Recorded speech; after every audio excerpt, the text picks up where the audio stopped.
Most anime about grief try to make it meaningful, something you can grow from, something that makes you stronger. This one doesn't.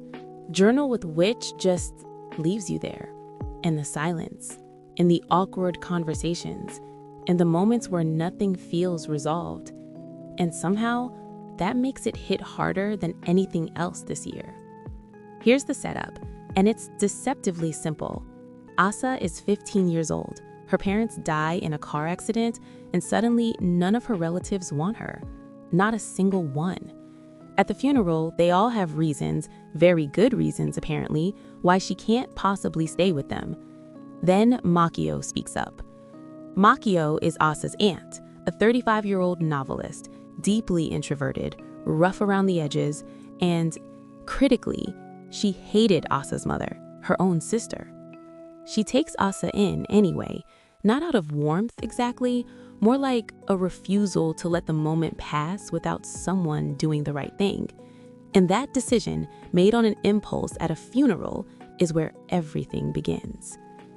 Now here's what makes this show different from everything else you've seen. Most anime that deals with death uses it as a launch pad. Someone important dies, and the main character gets stronger, more determined, more alive because of it. Journal with Witch has no interest in that. What it's interested in is the quiet, grinding reality of what comes after. Asa doesn't transform. She doesn't unlock some hidden strength.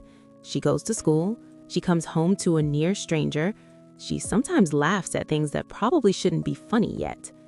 And then, without warning, the weight of it all just arrives, the way grief actually does, not on a schedule, not dramatically, just suddenly, undeniably there.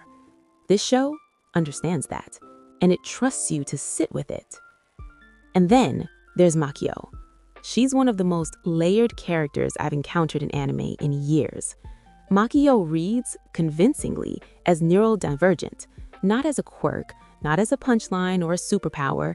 She's brilliant and socially exhausted, and sometimes gets so absorbed in her writing that the world outside her apartment just stops existing. She's a mess, a functional, lovable, genuinely human mess. And the way she processes this situation, her niece, this new life forced upon her, her own complicated history, is unlike anything I've seen the medium do before. The way Miyuki Sawashiro voices her is, without exaggeration, one of the finest performances in anime this year. What the show understands, what it's built on, is that two people can experience the exact same loss and arrive at completely different emotional places because of it. Their histories with the people who died are different, their ways of coping are different, and the show never tries to resolve that difference neatly or tell you whose version is more valid. You almost never see that in fiction, the idea that loss doesn't always look like sadness. Sometimes it looks like silence, or confusion, or the strange, disorienting feeling of not knowing how you're supposed to feel at all.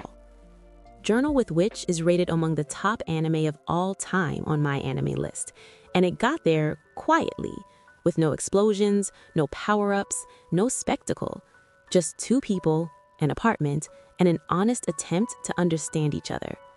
There's something almost radical about that. Journal with Witch doesn't try to fix grief. It doesn't give you closure, or answers, or even the comfort of understanding everything.